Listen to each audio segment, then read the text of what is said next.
ومن يضلله فلا هادي له ونشهد أن لا إله إلا الله وحده لا شريك له ونشهد أن سيدنا ونبينا ومولانا محمدا عبده ورسوله صلى الله تعالى عليه وعلى آله وصحبه وبارك وسلم تسليما كثيرا كثيرا. أما بعد فأعوذ بالله من الشيطان الرجيم. بسم الله الرحمن الرحيم. شهر رمضان الذي أنزل فيه القرآن. وقال الله سبحانه وتعالى والذين جاهدوا فينا لنهدينهم سبلنا وإن الله لمع المحسنين. وقال الله سبحانه وتعالى ومن أحسن قولا ممن دعا إلى الله وعمل صالحا وقال إنني من المسلمين. وقال الله سبحانه وتعالى إنا جعلنا ما على الأرض زينة لها لنبلوهم أيهم أحسن عملا. وقال الله سبحانه وتعالى لنبلوكم أيكم أحسن عملا. وقال عليه الصلاة والسلام مثل المؤمن والإيمان كمثل فرس في آخيته يحول ثم يرجع إلى آخيته أو كما قال عليه الصلاة والسلام. میرے محترم دوستو بزرگو عزیزو، اللہ رب العزت نے اپنے بندوں کو جو احکام دیے ہیں وہ احکام ان کے جسمانی تقاضوں اور ان کی طبیعتوں کی چاہتوں کے خلاف دیے ہیں کہ اگر چاہت کو قربان کرو حکم پر تو تمہارے لیے یہ وعدے ہیں، اور اگر چاہت کو پورا کرو حکم کے خلاف تو پھر تمہارے لیے یہ وعدے نہیں بلکہ ان وعدوں کے بدلے میں وعیدے ہیں. ان وعدوں کے بدلے میں وعیدے ہیں. اگر چاہت کے خلاف حکم پورا کر دو تو تمہارے لیے وعدے ہیں، اور اگر چاہت کے لیے حکم قربان کر دو، حکم کو توڑ دو تو وہ تمہارے لیے وعدے نہیں بلکہ وعیدے ہیں. وعد اور وعیدوں کا یقین جب تک دل میں نہ ہو اس وقت تک آدمی حکم کی عمل کی حقیقت کو سمجھ نہیں سکتا. اللہ رب العزت نے جتنے بھی احکام دیے ہیں وہ سارے احکام سبھی حق کے خلاف دیے ہیں. بھوک کا تقاضا رکھا، روزہ فرض کر دیا. پیاس کا تقاضا رکھا، روزہ فرض کر دیا. نیند کا تقاضا رکھا، نماز فرض کر دی. مال کا تقاضا رکھا، زکوٰۃ فرض کر دی. شہوت کا تقاضا رکھا، زنا حرام کر دیا. کمانے کا تقاضا رکھا، سود حرام کر دیا. کوئی بھی حاجت، کوئی ضرورت، کوئی مقصد، دنیا کا کوئی سبب اٹھا کے دیکھ لو، وہ سارے اسباب، سارے احکام، سارے اعمال، سارے فرائض سب کے سب انسان کی فطرت اور چاہت اور ضرورت کے خلاف ہوں گے. سب کو ضرورت کے خلاف ہوں گے. مقصد یہ ہے کہ ہم نے اپنی قدرت سے تمہارے اندر جو تقاضے پیدا کیے ہیں تم ان تقاضوں کو ہمارے حکم کے لیے، ان تقاضوں کو قربان کرو ہمارے حکم کے لیے. انسان کسی عمل کو دیکھ کر اگر یہ کہے کہ میں یہ کام نہیں کر سکتا تو اللہ رب العزت نے اپنے بندوں کو ایسا کوئی حکم دیا ہی نہیں جس کے پورا کرنے کے بندوں میں طاقت نہ رکھی ہو. پورا کرنے کے بندوں میں طاقت نہ رکھی ہو، ایسا اللہ نے کوئی حکم نہیں دیا. سارے احکام جتنے بھی بندے کو دیے ہیں ان سارے حکموں کے لیے اپنی حاجت کو، اپنی خواہش کو دبانے کی اللہ نے طاقت دی ہے. اللہ نے اس کی طاقت دی ہے. تو میں نے عرض کیا کہ سارے احکام اللہ کی طرف سے انسان کی چاہت اور طبیعت کے خلاف دیے گئے ہیں.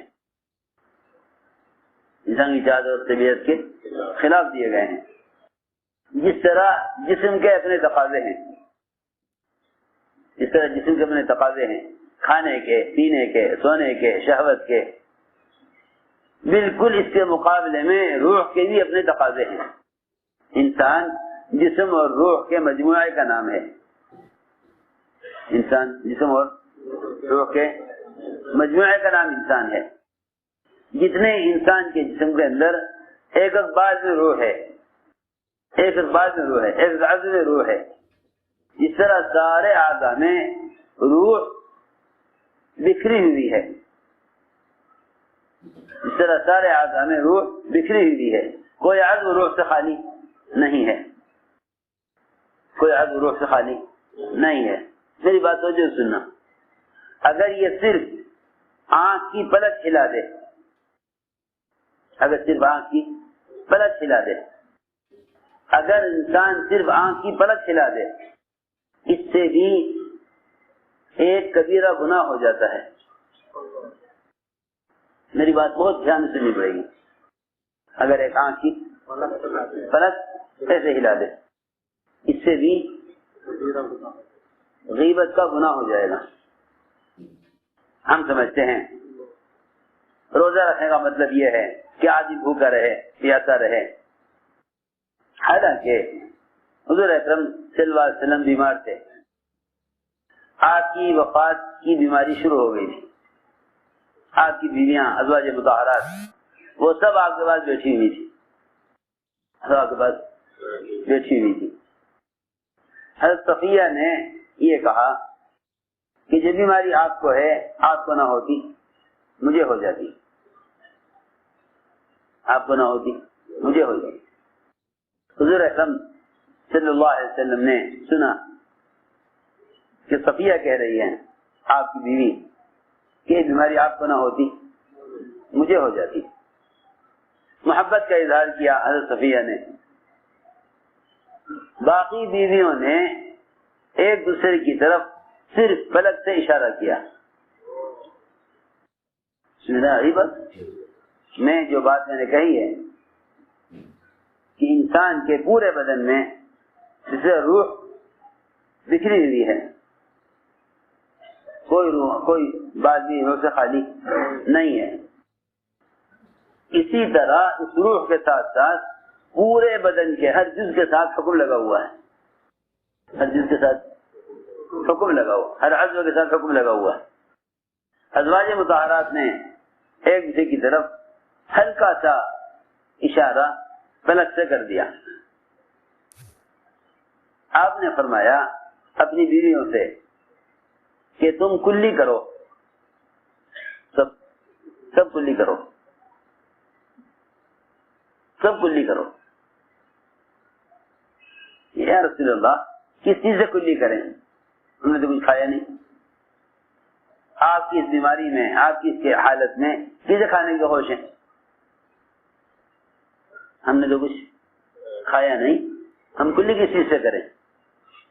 آپ نے فرمایا کہ تم نے صفیہ کی غیبت کی ہے,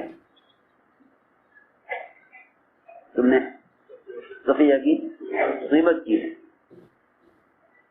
جو بات تم زبان سے کہنا چاہتی تھی کہ صفیہ اپنی بات میں جھوٹی ہے, صفیہ اپنی بات میں جھوٹی ہے, جو بات تم زبان سے کہنا چاہتی تھی کہ صفیہ اپنی بات میں جھوٹی ہے, وہ بات تم نے آپس میں آنکھ کے اشارے سے کر دی. تم نے وہ غیبت کی ہے جو غیبت زبان سے کی جاتی ہے, لہذا کلی کرو. یہ نہ کہا کہ آنکھ دھو لو, یہ نہ کہا کہ آنکھ دھو لو. میری بات دھیان سے سننا, انسان کے جتنے بھی اعضاء ہیں وہ آپس میں جس طرح جڑے ہوئے ہیں, وہ آپس میں جس طرح جڑے ہوئے ہیں, اسی طرح اللہ کے تمام احکام بھی آپس میں جڑے ہوئے ہیں.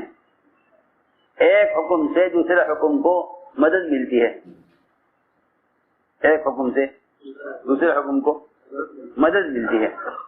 اگر شخص یہ سوچے کہ نماز پڑھتے ہیں روزہ نہیں رکھتے, نماز مستقل فریضہ بے شک ہے, روزہ مستقل فریضہ ہے, لیکن آپس میں ان سارے احکام کا آپس میں ایسا تعلق و رشتہ ہے کہ ایک حکم دوسرے حکم کے لیے معاون ہے. اسی طرح انسان کے اعضاء میں بھی ایک عضو دوسرے عضو کے لیے خیر کے کام میں معاون ہے. میں عرض کرتا ہوں اگر کوئی شخص نامحرم سے نظر کو پھیر لے تو اللہ رب العزت اس کو ایسی عبادت کی توفیق عطا فرماتے ہیں کہ وہ اس عبادت کی حلاوت، اس کا مٹھاس اپنے دل کے اندر محسوس کرتا ہے، جو دل میں محسوس کرتا ہے. حدیث میں آتا ہے کہ نامحرم کی طرف نظر اٹھانا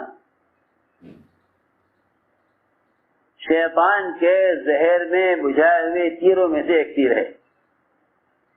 یہ نہیں کہ اگر نامحرم کو دیکھا تو صرف اس سے آنکھ گندی ہوئی، اس سے صرف آنکھ گندی ہوئی، نہیں، صرف آنکھ نہیں گندی ہوگی بلکہ زہریلے تیر سے سارا بدن متاثر ہوگا.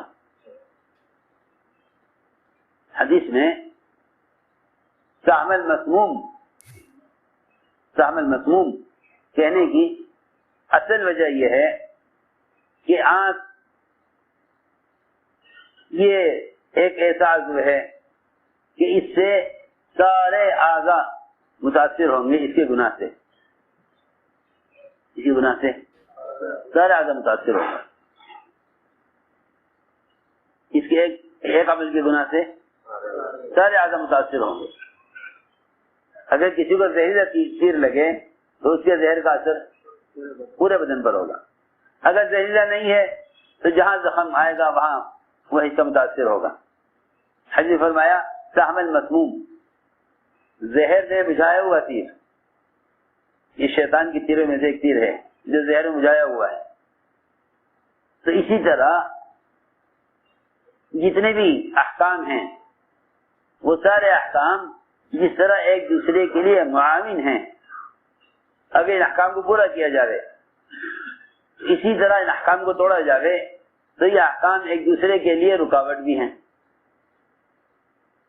اگر فرائض میں سے ایک فریضے میں غفلت ہوگی تو باقی فرائض بھی متاثر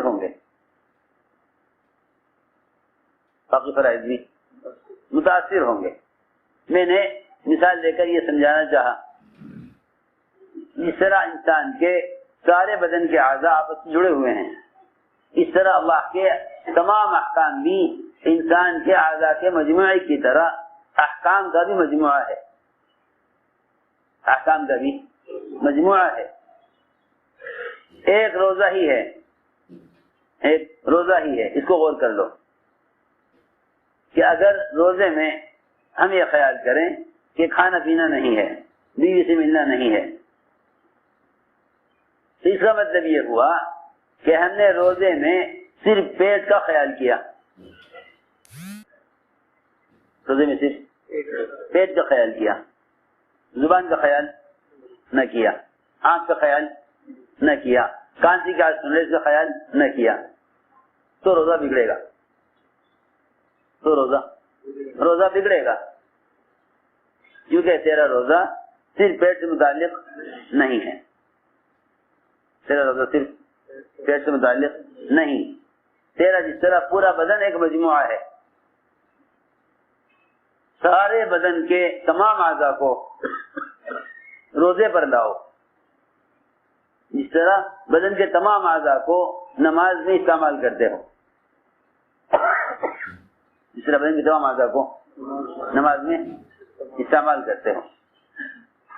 آنکھ کو پابند کرو نماز میں کہ یہاں کے علاوہ کہیں نہ دیکھیں، زبان کو پابند کرو کہ ذکر اور قرآن کے علاوہ کچھ نہ کہے، اعضاء کو پابند کرو، کون سا عضو نماز میں کہاں رہے. جس طرح نماز میں پورے بدن کے استعمال کا نام نماز ہے، اس طرح روزے میں پورے بدن کے استعمال کا نام روزہ ہے. میں یاد کرنا چاہتا ہوں پورے بدن کے استعمال کا نام روزہ ہے. ہم صرف اتنا جانتے ہیں کہ کھانے پینے سے روزہ ٹوٹ جاتا ہے، حالانکہ ہمیں نہیں معلوم کہ اس انسان کے جسم کے اعضاء کا جو مجموعہ ہے اس میں ایک چھوٹا سا عزم اگر غلط استعمال ہو تو اس کا باقی اعضاء پر کیا اثر پڑے گا؟ باقی اعضاء پر کیا اثر پڑے گا؟ اس کو میں سمجھانا چاہتا تھا. یا صفیہ نے جب آنکھ سے اشارہ کیا ایک دوسرے کی طرف تو آپ نے فرمایا تم سب کلی کرو کیونکہ تم نے صفیہ کی زبان سے غیبت کی ہے. جو بات تم زبان سے کہنا چاہتی تھی کہ صفیہ جھوٹی ہے وہ بات تم نے آنکھ کے اشارے سے کر لی آپس میں تو تم نے صفیہ کی غیبت کی ہے. ایک روایت میں فرمایا الفظی الفظی الفظی الفظی جلدی تھوک جلدی تھوک جلدی جلدی تھوک تیرے تھوک میں گوشت نکلے گا تیرے تھوک میں گوشت نکلے گا. کیونکہ حضور اکرم صلی اللہ علیہ وسلم نے جو گناہوں پر وعیدیں حکم بگڑنے پر جو وعیدیں بیان کی ہیں نا وہ وعیدیں آپ نے خیالی اور مثالیں جو بیان کی ہیں وہ خیالی نہیں بلکہ حقیقی ہیں. لوگ کہتے ہیں کہ غیبت کرنا ایسا ہے جیسا اپنے بھائی کا گوشت کھانا. ایسا جیسا کر کے لوگوں نے ان کو ایک خیالی مثالیں بنا دیا. کیا بنا دیا؟ ان کو بنا دیا خیالی مثالیں. یہ خیالی مثالیں ہیں. حضور اکرم صلی اللہ علیہ وسلم نے روزہ رکھوایا سارے مدینے والوں سے روزہ رکھوایا تاکہ 100% مسلمانوں کو یہ معلوم ہو جائے کہ روزے میں اگر ایک لفظ بھی غیبت کا زبان پر آ گیا تو روزہ ایسے ختم ہو گیا جیسے کوئی کھانا کھا کر روزہ توڑ دے. کیونکہ جب عمل کا اجر ختم ہو گیا تو پھر یہ فاقہ رہ گیا روزہ نہیں رہا.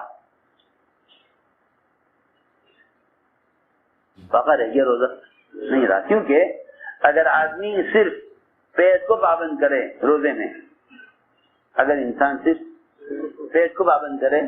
میں تو یہ روزہ نہیں بلکہ فاقہ. سمجھے ہماری بات؟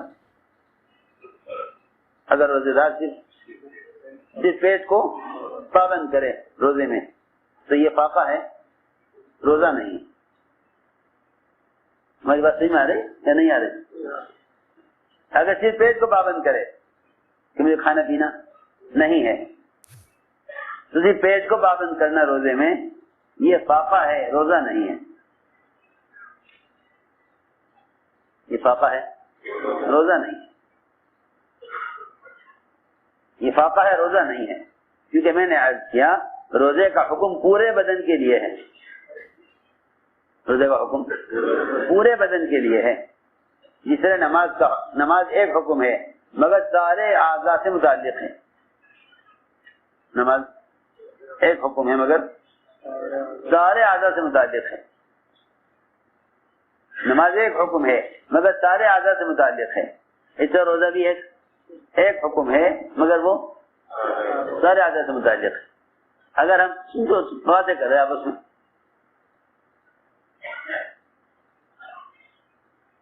اگر ہم خیال کریں کہ کھانے پینے سے باز رہنا روزہ ہے تو پھر یہ پیٹ کا روزہ ہوا باقی اعضاء کا روزہ نہیں ہوا. اس کو فاقہ کہا جائے گا روزہ نہیں کہا جائے گا. اسی لیے فرمایا رب صائم ليس له من صيامه الا الجوع ورب قائم ليس له من قيامه الا السهر. عجیب حدیث ہے. رب صائم ليس له من صيامه الا الجوع ورب قائم ليس له من قيامه الا السهر. بہت سے ایسے روزے دار ہیں کہ ان کے روزے کی حیثیت اللہ کے نزدیک فاقے سے کم نہیں ہے. فاقہ ہے ان کا روزہ فاقے سے زیادہ نہیں ہے. ڈاکٹر کہہ دیتے ہیں آپ کا علاج ہوا ہے آپ 24 گھنٹے تک کچھ نہیں کھائیں گے. پیٹ کے آپریشن ہوتے ہیں نا لوگوں کے جب آپ کو 24 گھنٹے کچھ نہیں کھانا بالکل نہیں کھائیں گے تو کیا فرق ہوا؟ ڈاکٹر اگر ایک مریض کو 24 گھنٹے کھانے سے روک دے، 12-13 گھنٹے کھانے سے روک دے، ادھر ہم 12-13 گھنٹے کا روزہ رکھ لیں، یہ کھانا نہیں ہے۔ انسان کے بدن کے جتنے بھی اعضاء ہیں ان سارے اعضاء کی ہر چاہت کو روزے کے لیے قربان کرنا یہ روزہ ہے۔ حضور اکرم صلی اللہ علیہ وسلم نے سارے مدینے والے سے روزہ رکھوایا، سب سے روزہ رکھوایا، اور یہ فرمایا میری اجازت کے بغیر کوئی افطار نہ کرے۔ ایک ایک آتا تھا آپ کے سامنے، اجازت لیتا، آپ اجازت دیتے، وہ افطار کرتا۔ ایک نے آ کر کہا کہ 2 لڑکیاں ہیں آپ کے پاس آنے سے شرما رہی ہیں اور صبح سے روزے سے ہیں، اس وقت حالت ان کی خراب ہے، اگر اور تاخیر ہوئی تو ایسا نہ ہو کہ وہ پیاس کی شدت سے جان دے دیں، مرنے والی ہیں بالکل، آپ اجازت دے دیجیے کہ وہ روزہ رکھیں، وہ افطار کر لیں۔ آپ نے فرمایا ان کو یہاں لے کر آؤ۔ کیا شرماتی ہیں آپ کے پاس آنے سے؟ آپ کے پاس آنے سے شرماتی ہیں۔ اور صحیح بات ہے کہ جو آدمی عمل کو بگاڑ لے گا وہ اللہ کے یہاں عمل پیش کرنے سے شرمائے گا۔ اس نے کہا آ کر کہ جی وہ تو آ کر آنے سے شرماتی ہیں، فرمایا نہیں، لے کر آؤ ان کو۔ روایت میں ہے حضور اکرم صلی اللہ علیہ وسلم نے دونوں سے کہا کہ اس پیالے میں قے کرو، پیالے میں قے کرو۔ ایک نے قے کی تو اس کی قے میں انسان کا تازہ گوشت کچا، جبکہ سوائے درندے کے کچا گوشت انسان کوئی نہیں کھا سکتا۔ کچا گوشت انسان کا لحم العبید روایت میں ہے، تازہ کچا گوشت واقعے میں نکلا، پیالہ آدھا ہو گیا۔ دوسری جگہ تو بھی قے کر، اس نے بھی قے کی، پورا پیالہ ان کی قے سے تازے کچے گوشت سے بھر گیا۔ تازے کچے سب صحابہ کو دکھلایا، یہ دیکھو یہ کچا تازہ گوشت ہے، تاکہ آئندہ کو یہ نہ کہے کہ یہ تو ایک مثال کے طور پر سمجھانے کو کہہ دیا کہ انسان کا یہ مسلمان کی غیبت کرنا ایسا ہے جیسا اس کا گوشت کھانا۔ نہیں، ہم تمہیں حقیقی طور پر، مشاہدے کے طور پر یقین پر دکھلا دیتے ہیں۔ تو میں نے عرض کیا، آنکھ سے اشارہ کیا حضرت صفیہ کی بات پر ازواج مطہرات نے، کتنی غیبت ہوتی ہے، کتنی غیبت ہوتی ہے صبح سے شام تک۔ شاید پوری دنیا میں کسی مخلوق، کسی جانور کا گوشت اتنا نہیں کھایا جاتا جتنا مسلمان کا گوشت کھاتا ہے۔ یہاں بکرے کا، بھینس کا گوشت 1 کلو کھا لے، 2 کلو کھا لے، پیٹ بھر جاوے گا، لیکن غیبت کرنے والوں کو گھنٹے گزر جاتے ہیں غیبت میں، وہ یہ بھول جاتے ہیں کہ ہم حقیقی طور پر گوشت کھا رہے ہیں۔ حضور اکرم صلی اللہ علیہ وسلم نے گوشت دکھلا کر آنکھوں سے بتلا دیا۔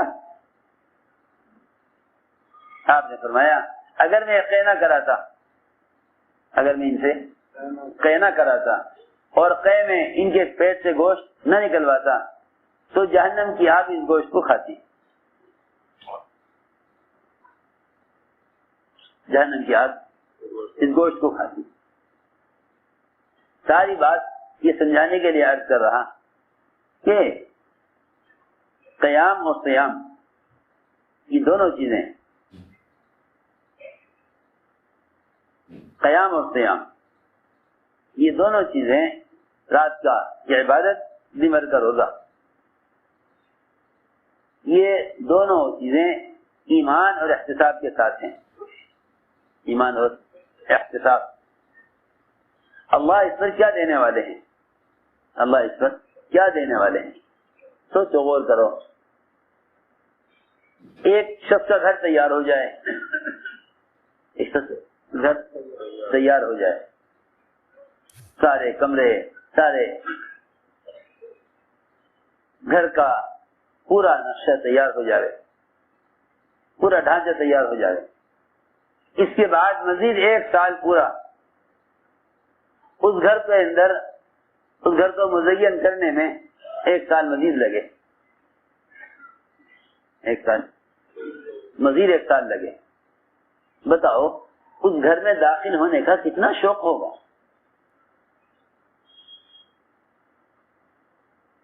ایک گھر آدمی تیار کرے، سارے در و دیوار تیار ہونے کے بعد پھر مزید 1 سال پورا اس کو سجانے میں، مزین کرنے میں، ڈیکوریشن میں 1 سال اور مزید خرچ کیا جائے. میرے دوستو جواب دے میری بات کا. اتنا شوق ہوگا اس گھر والے کو اس گھر میں جانے کا کہ تیار ہونے کے بعد مزید 1 سال ڈیکوریشن میں خرچ کیا گیا. یہ تو ہمارا حال ہے کہ ہم انسانوں سے کہیں کہ ایسا گھر تیار کرو، پھر 1 سال اس گھر کو مزین کرنے میں خرچ کرو. کتنا شوق ہوگا اس گھر کو دیکھنے کا. لیکن اللہ رب العزت 1 سال خود روزے دار کی جنت کو مزین کرنے میں صرف کرتے ہیں، جہاں اللہ تعالی کے ایک امر سے پر جھپکنے کے بقدر اتنی دیر میں ایک مومن کی جنت مزین ہو سکتی ہے. ایک مومن کی جنت کو ایک اشارے سے اللہ تعالیٰ سجا سکتے ہیں، تیار کر سکتے ہیں، اور کتنا مزین کر سکتے ہیں. اس کے لیے ایک پورا سال رمضان کے انتظار میں روزہ دار کے لیے جنت کو مزین کیا جاتا ہے. پورا سال. بتاؤ تو پھر رمضان میں کے داخل ہونے کا کتنا شوق ہونا چاہیے. 1 سال سے جس کام کے لیے کرنے والے کے لیے جنت کو مزین کیا جا رہا ہو، اس کا کتنا شوق ہونا چاہیے. اس کا کتنا شوق ہونا چاہیے کہ پورے سال جنت کو سجایا جاتا ہے. پورے سال رمضان کے انتظار میں اور رمضان کے روزہ دار کے استقبال میں ایک پورا سال جنت کو سجایا جاتا ہے. جب اپنے گھروں کو تیار کراتے ہیں، درمیان میں انتظار کرتے ہیں کب تیار ہوگا، کب سال پورا ہوگا، کب تیار ہو جائے گا. اللہ رب العزت جو ایک امر سے سارا کچھ مزین کر سکتے ہیں، وہ بھی 1 سال جنت کے کو مزین کرنے میں 1 سال یعنی 1 سال جنت کو مزین کرتے ہیں. یہاں تک کہ روزے دار کی جنت کو مزین کیا جاتا ہے. میں نے عرض کیا کہ یہ سارے وعدے ان کے لیے ہیں جو عمل کو اللہ کے سامنے سنوار کر پیش کریں. عمل کو سنوار کر پیش کریں. عمل کو سنوار کر پیش کریں. اس لیے فرمایا اللہ تمہیں آزمائیں گے. اللہ تمہیں آزمائیں گے. کیوں آزمائیں گے؟ دیکھنے کے لیے تمہیں اچھا عمل کس کا ہے. تمہیں اچھا عمل کس کا ہے.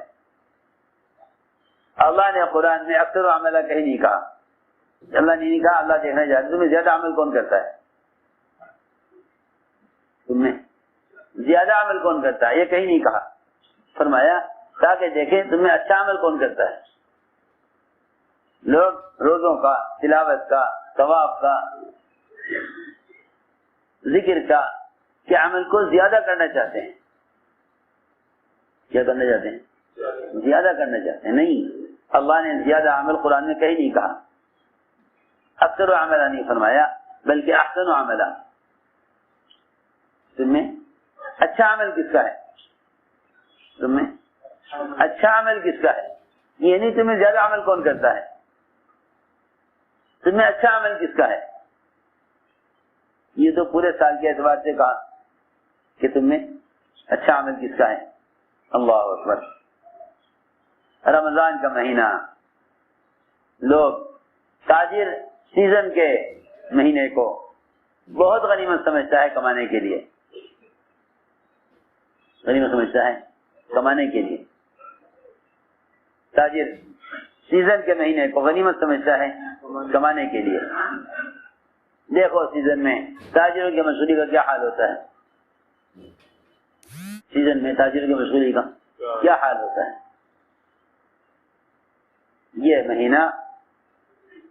یہ مہینہ دعوت عبادت کو جمع کرنے کا ہے. لوگ سمجھتے ہیں رمضان کا مہینہ خلوت کا، عبادت کا، سونے کا ہے. یہ غلط خیال ہے، یہ غلط خیال ہے، یہ غلط خیال ہے. کھانے، سونے اور عبادت کے لیے نہیں، بلکہ دعوت عبادت کو جمع کرنے کا مہینہ ہے. دعوت عبادت کو جمع کرنے کا مہینہ ہے، کیونکہ شیطان کی قوت، شیطان کی ساری قوت دو چیزوں سے روکنے پر لگتی ہے. شیطان کی قوت دو چیزوں سے روکنے پر لگتی ہے، ایک دعوت سے، ایک عبادت سے. دعوت سے، دوسرے عبادت سے. اللہ رب العزت نے رمضان کا مہینہ شیاطین کے قید کرنے کا، شیاطین کے قید کرنے کا رکھا کہ ہم رمضان میں شیاطین کو قید کر دیں گے. میں کیا بتاؤں، رمضان میں شیاطین کو قید کرنے کی حکمت کیا ہے. تو میری بات دھیان سے سننا، رمضان میں شیاطین کو قید کرنے کی حکمت کیا ہے. اللہ تعالی انسان مسلمانوں کے اس عذر کو ختم کر کے دکھانا چاہتے ہیں کہ کوئی یہ کہے کہ میں تو گناہ سے بچنا چاہتا تھا مگر شیطان نے مجھے گناہ میں مبتلا کر دیا، میں تو نیکی کے کام، عبادت کے، تلاوت کے، ذکر کے، اللہ کے راستے میں نکلنے کے اعمال کرنا چاہتا تھا مگر کیا کروں، شیطان عمل نہیں کرنے دیتا. اللہ نے 11 مہینوں میں ایک مہینہ ایسا رکھا جس میں شیاطین کو قید کر دیا، تاکہ معلوم ہو کہ شیطان پر ہمارا الزام سچا ہے یا جھوٹا ہے. خود عمل نہ کرنے کا عذر شیطان پر ڈال دینا، خود عمل نہ کرنے کا عذر. اگر یہی بات ہے کہ شیطان تمہیں عمل نہیں کرنے دیتا تو ہم ایک مہینے کے لیے شیاطین کو ہم قید کر دیتے ہیں، پھر دیکھتے ہیں کہ تم اپنے نفس کے تابع ہو کر چلتے ہو یا شیطان کے تابع ہو کر چلتے ہو. یہ سمجھنے کی بات. اب معلوم ہو جائے گا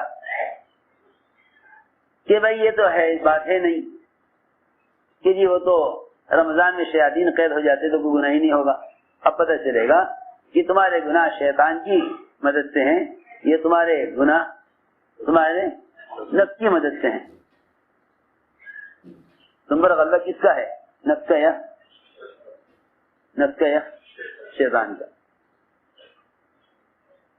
سنو، سوچنے کی بات. ایک مہینہ شیاطین کو قید کر کے عمل کر دیا گیا ہے.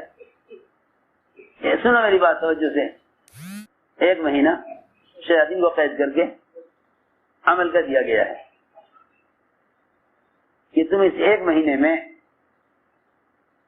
اپنے نفس کو اتنا کچلو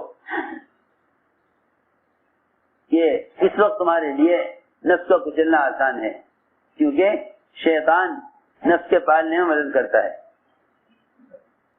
شیطان نفس کو پالنے میں مدد کرتا ہے. شیطان نفس کو پالنے میں مدد کرتا ہے، اس لیے روزے کا حکم دیا. روزے کا حکم دیا کہ نفس کے تقاضے روزے سے مارے جائیں. نفس کے تقاضے روزے سے مارے جائیں.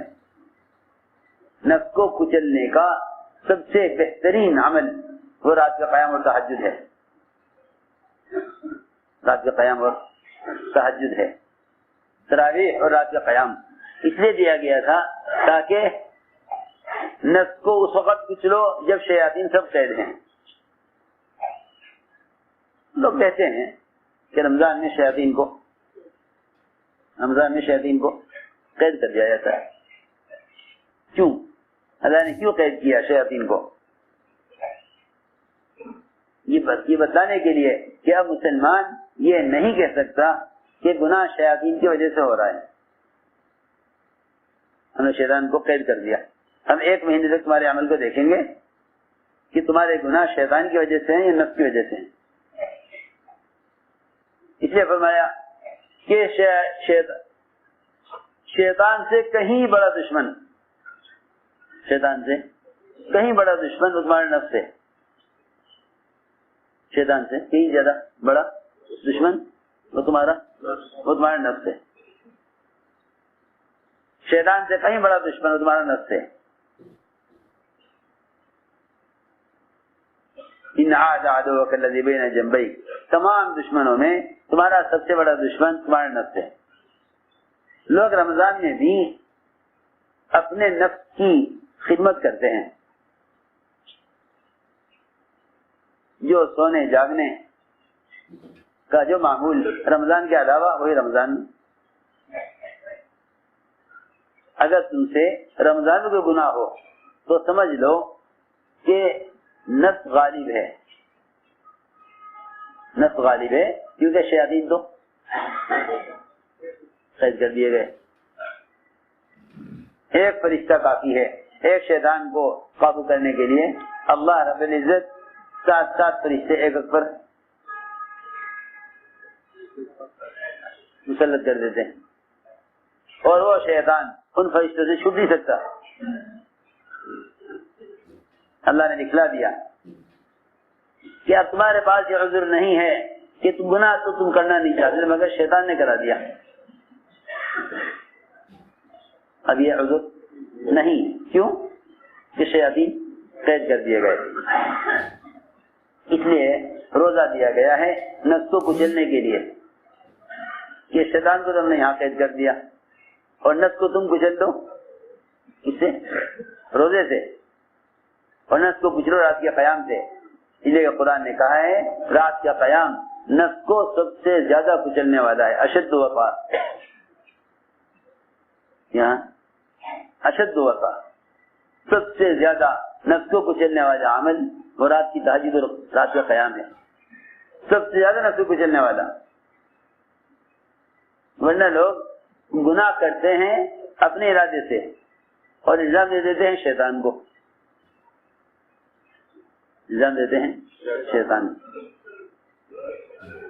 انسان سے جب کوئی دنیاوی نقصان ہو جاتا ہے تو اس نقصان کا الزام دوسروں کو دیتے ہیں.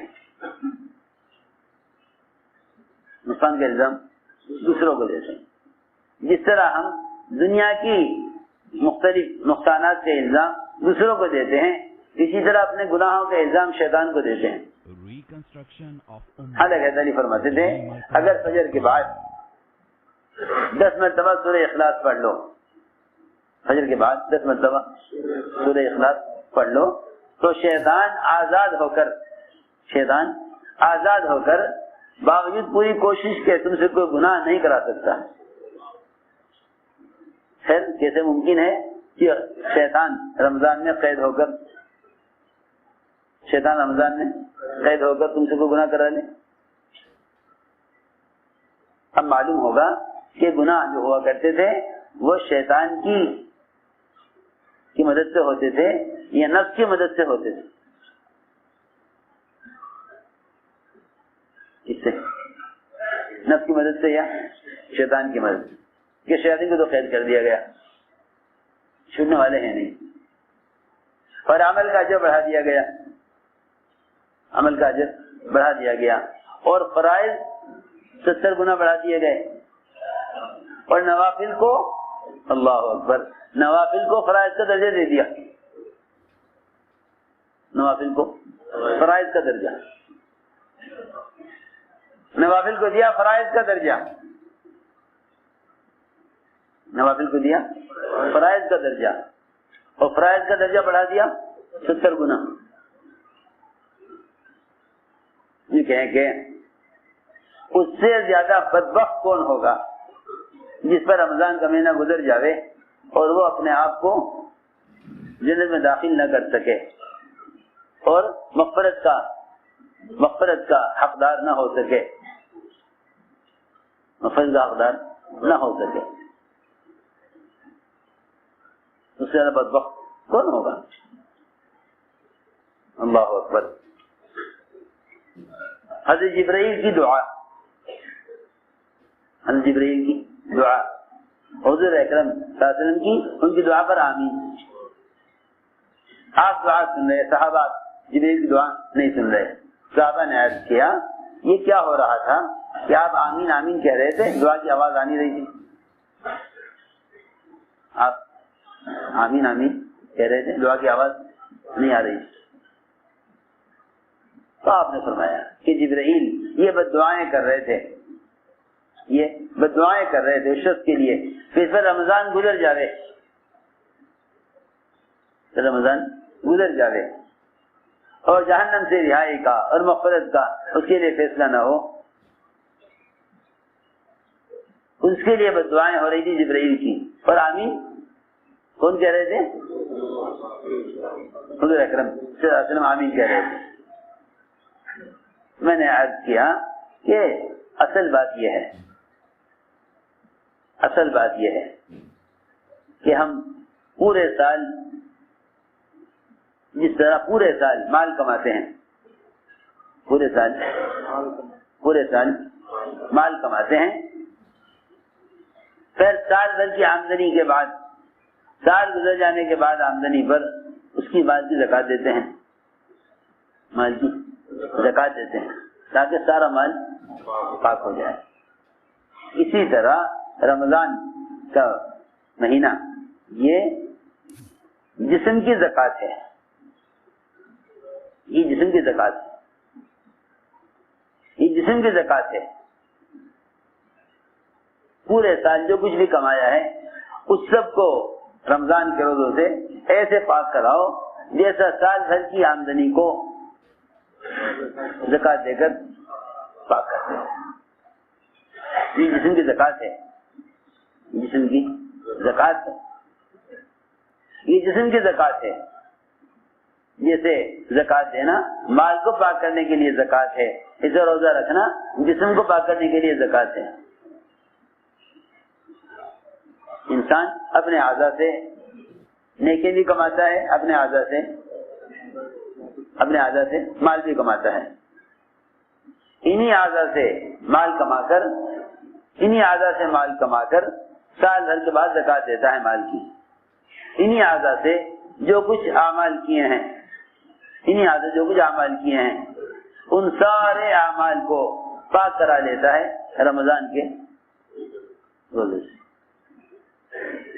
اسی لیے فرمایا ہفتے سے ہفتے تک کے گناہ کے لیے جمعہ دیا گیا ہے، ہفتے سے ہفتے گناہوں کے لیے جمعہ دیا گیا ہے، سال سے سال تک کے گناہوں کے معافی کے لیے روزہ دیا گیا ہے، زندگی بھر کے گناہوں کو ایسا معاف کرانے کے لیے اس کی معنی اس کو آج ہی جنا ہو، جس کی معنی اس کو آج ہی جنا ہو، اس طرح گناہوں سے پاک ہونے کے لیے پوری زندگی میں حج ایک مرتبہ فرض ہے،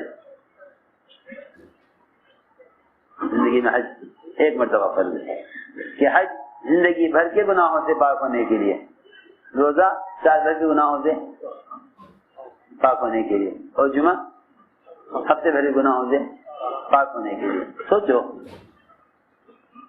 ایک آدمی اگر 2 دن غسل نہ کرے تو اس کی حالت کیا ہوتی ہے؟ آپ دیکھیں گے عام طور سے غیر مسلموں میں روزانہ نہانے کا معمول ہے، اشنان لیتے ہیں وہ اور اسے عبادت سمجھتے ہیں۔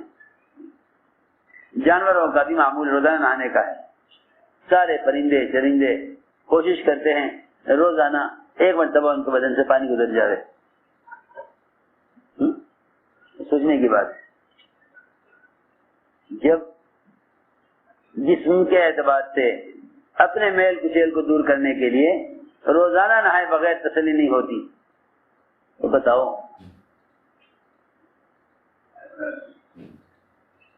سال میں ایک مرتبہ اگر جسم کے اعضاء کی پاکی کے لیے روزہ دیا جاوے تو آدمی ایک سال میں نہاوے،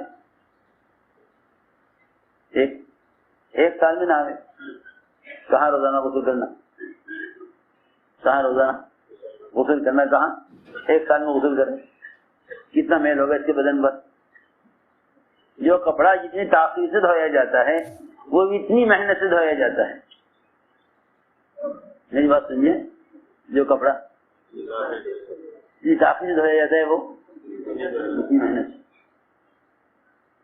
سوچنے کی بات، آپ نے کرتا پہنا، شام کو اتار دیا، پسینہ آ گیا، آپ نے سجا کر کپڑا تو صبح پہنا تھا، ایک پانی میں نکال کے سکھا لو، صاف ہو جائے گا. کیوں بھائی، ایسا ہی ہے نا.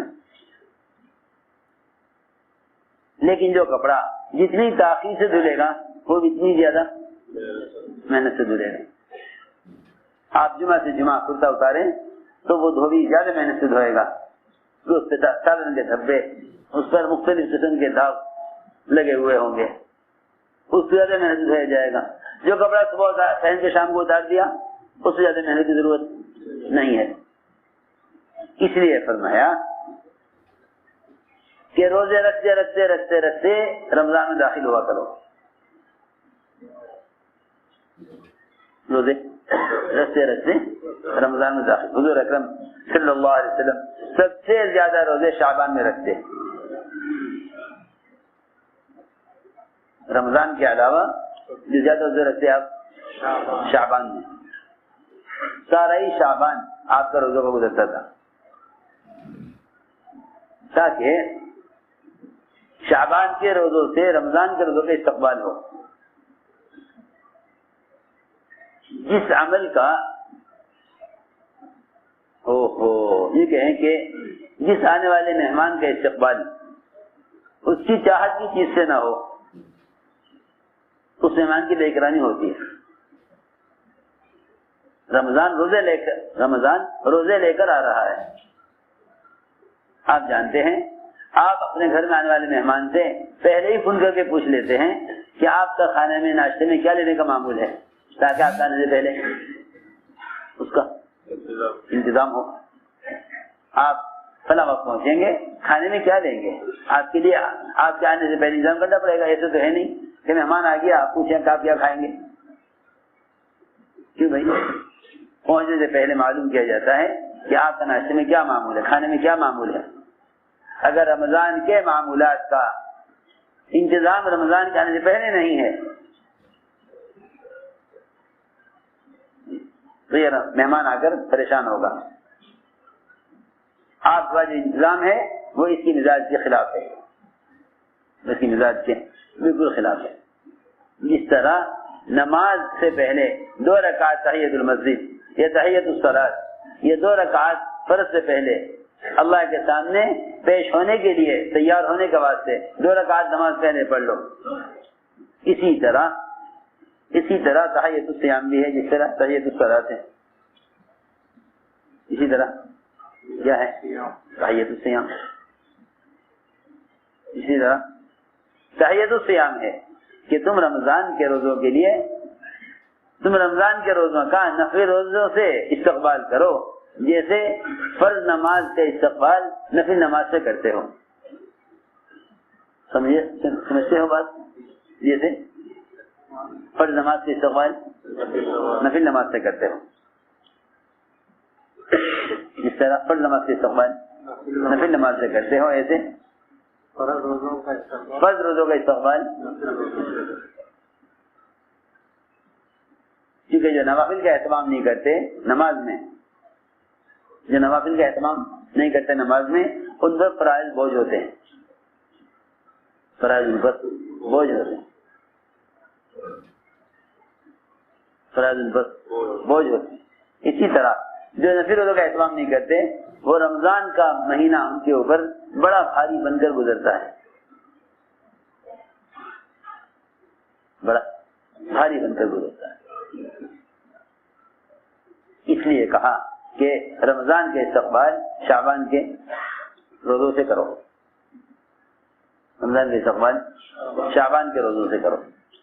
حضور اکرم صلی اللہ علیہ وسلم سب سے زیادہ روزے شعبان میں رکھتے تھے. پوچھا بھی گیا آپ سے, آپ فرمایا کہ رمضان کی تعظیم میں شعبان کے روزے رکھتا ہوں. رمضان کی تعظیم میں کہ رمضان آ رہا, کیا بتاؤں. اللہ اکبر. لوگ سمجھتے ہیں کہ یہ تو ہر سال آتا ہے, رمضان تو ہر سال آتا ہے. ایک عجیب بات بتاؤں آپ کو, وہ نماز کا فریضہ جسے روزانہ 5 مرتبہ ادا کرنا ہے, فجر سے لے کر عشاء تک, فجر سے لے کر عشاء تک, وہ نماز جس کو 5 مرتبہ ادا کرنا ہے, اس کو 5 مرتبہ ادا کرنا ہے. اس کے لیے حکم آیا ہے حدیث میں کہ ہر نماز ایسے پڑھو کہ مجھے ابھی نماز نہیں ملے گی. آپ غور کریں بات پر. جو نماز روزانہ 5 مرتبہ پڑھنی ہے, ہر 2 نمازوں کے درمیان چند گھنٹے کا فاصلہ ہے, ہر 2 نمازوں کے درمیان چند گھنٹوں کا فاصلہ ہے, ہر 2 نمازوں کے درمیان چند گھنٹوں کا فاصلہ ہے. فرمایا حدیث میں نماز ایسے پڑھو گویا میری آخری نماز ہے, یعنی اتنا سنوارو کہ شاید آخری نماز ملے گی, نماز نہیں ملے گی. تو جن نمازوں کے درمیان چند گھنٹے کا فاصلہ ہے, جب انہیں اس طرح پڑھنے کا حکم ہے کہ اس کے بعد مجھے نماز نہیں مل سکے گی, اسے ایسا پڑھنا چاہیے, تو جو روزہ 11 مہینوں کے فاصلے کے بعد آوے اس میں کتنا اہتمام کرنا چاہیے. نہیں سمجھے بات سوچتی ہوں بھائی ماسٹر صاحب, پھر چانس نہیں ہے. لوگ کہتے ہیں نا یہ اگر نکل گیا نا موقع, پھر چانس نہیں آگے, پتہ نہیں کب آئے گا. دنیا کے بارے میں کوئی آخری ٹرین ہو, آخری بس نکل رہی ہو, تمہیں اپنے وطن جانا ہے, اللہ اکبر, کیسے اٹھو گے, کیسے دوڑو گے اسٹیشن, آخری بس ہے, اس واپس نہیں ہے, اس کے بعد اور کوئی ٹرین نہیں ہے. کون اٹھا دے گا, کون اٹھا دے گا کہ خود آپ کو لے گی, نیند ہی نہیں آنے کی. سوچنے کی بات.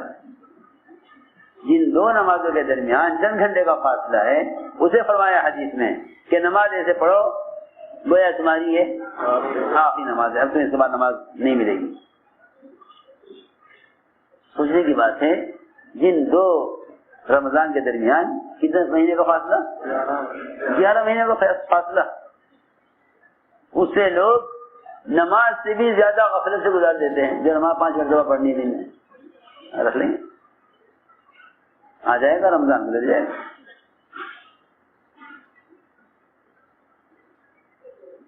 میرے دوستو عزیزو, اوندھے پیالے پر اگر دریا بھی گزر جائے اس میں ایک قطرہ پانی کا نہیں ٹھہرے گا. اوندھے پیالے پر اگر دریا بھی گزر جائے, اوندھے پیالے پر اگر دریا بھی گزر جائے اس میں ایک قطرہ پانی کا نہیں ٹھہرے گا, ایک قطرہ بھی پانی کا. اور اگر سیدھا برتن آپ رات کو روٹی کے نیچے رکھ دیں اپنے بیت الخلا میں, ایک قطرہ اس میں سے ٹپکتا ہو روٹی میں سے, صبح آپ کو لوٹا بھرا ہوا مل جائے گا نا. اور اگر برتن ہوتا ہے تو اسے کیا گزر جائے, دریا گزر جائے اس کے اوپر سے. آپ برتن اٹھائیں گے, آپ کو برتن خالی ملے گا. اس لیے میں نے عرض کیا کہ اللہ رب العزت ہر عمل میں اپنے بندے کی انابت اور طلب کو دیکھتے ہیں, انابت اور طلب کو دیکھتے ہیں. اس میں انابت کتنی ہے, اس میں طلب کتنی ہے. اس لیے فرمایا کہ رمضان کا مہینہ یہ اللہ تعالی سے 11 مہینے اس طرح گزارنے کے لیے یہ مہینہ آیا ہے کہ تم 11 مہینے کیسے گزارنا چاہتے ہو. جیسے 11 مہینے گزارنا چاہتے ہو ایسے مہینہ گزار دو، ایسے ہی مہینہ گزار 11 مہینے جیسے گزارنا چاہتے ہو۔ حضور اکرم صلی اللہ علیہ وسلم اس مہینے میں تیز آندھیوں سے بھی زیادہ سخی ہو جاتے تھے، تیز آندھی سے زیادہ سخی ہو جاتے تھے، تیز آندھی زیادہ سخی ہو جاتے تھے۔ آپ کی سخاوت تو انبیاء سے کہیں زیادہ ہے۔ وجہ اس کی یہ ہے کہ انبیاء علیہ السلام نے تو بادشاہت کے ساتھ سخاوت کی، آپ نے فقر کے ساتھ سخاوت کی،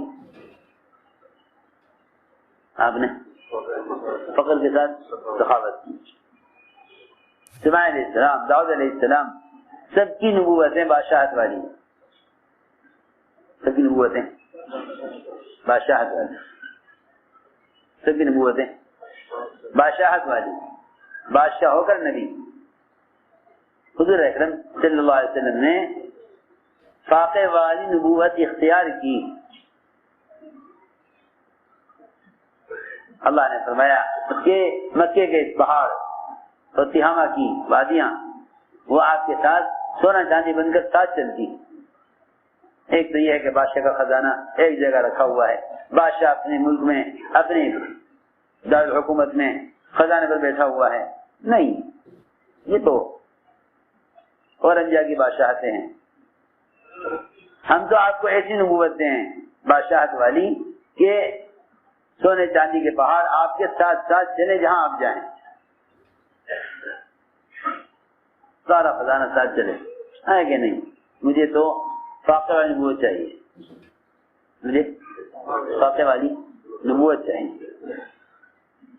سوچنے کی بات ہے، فاقے کے ساتھ سخاوت، بادشاہت کے ساتھ نہیں بلکہ فاقے کے ساتھ سخاوت۔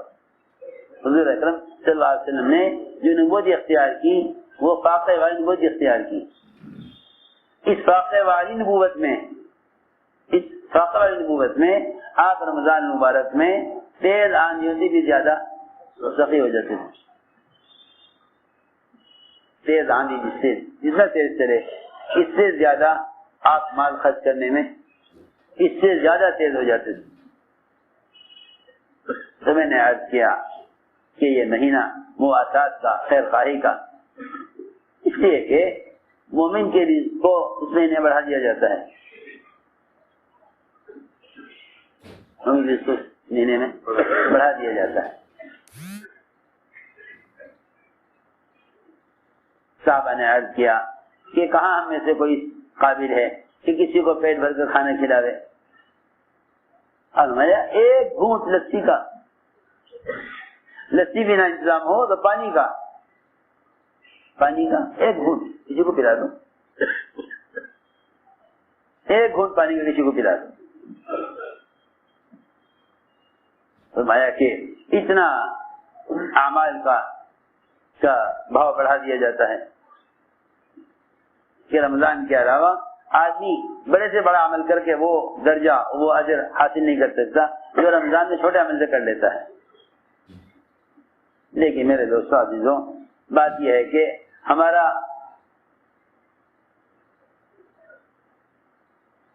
رمضان کا مہینہ غفلت سے گزر جاتا ہے،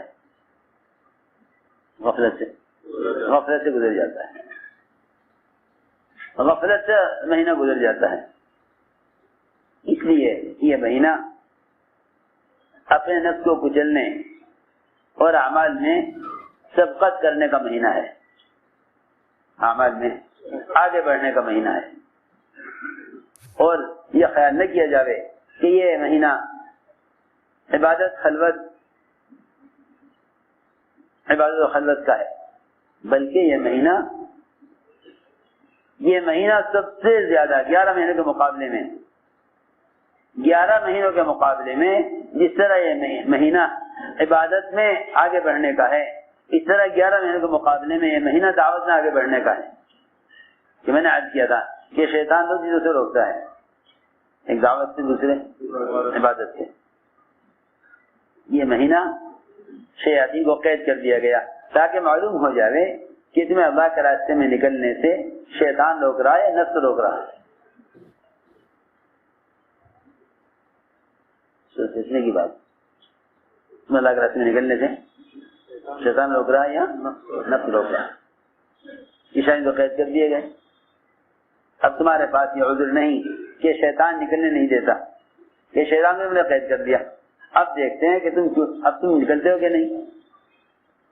حضور اکرم صلی اللہ علیہ وسلم نے رمضان کے مہینے میں خروج کر کے قیامت تک آنے والی امت کو بتلا دیا کہ رمضان خلوت کے لیے نہیں،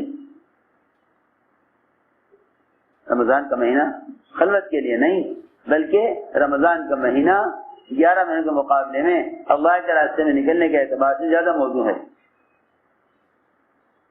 یہ خیال نہ کیا جائے کہ بھئی رمضان کا مہینہ تو ذکر و عبادت کا، تلاوت اور خلوت کا ہے، کیونکہ نقل و حرکت فرائض کو عملی طور پر زندہ کرنے کے لیے ہے۔ تم جس طرح رمضان کے علاوہ نماز کے فریضے کو لے کر پھرے ہو، نماز کے فریضے کو قائم کرنے کے لیے، اس طرح تم رمضان کے مہینے میں پھرو روزے کے فریضے کو قائم کرنے کے لیے۔ نقل و حرکت ان فرائض کو زندہ کرنے کے لیے ہے جو فرائض تمہیں دیے گئے ہیں۔ اس امت کی خصوصیت ہے کہ اس کو فرائض ذاتی طور پر ادا کرنے کے لیے نہیں دیے گئے۔ میری بات توجہ سننی پڑے گی بہت، یہ اس امت کی خصوصیت ہے کہ اس کو فرائض ذاتی طور پر ادا کرنے کے لیے نہیں دیے گئے، بلکہ اس کو فرائض باعتبار عالم کے قائم کرنے کے لیے دیے گئے ہیں۔ فرائض باعتبار عالم میں قائم کرنے کے لیے دیے گئے۔ تم نماز سے لے کر پھرو تاکہ نماز قائم ہو، تم روزہ لے کر پھرو تاکہ روزہ قائم ہو۔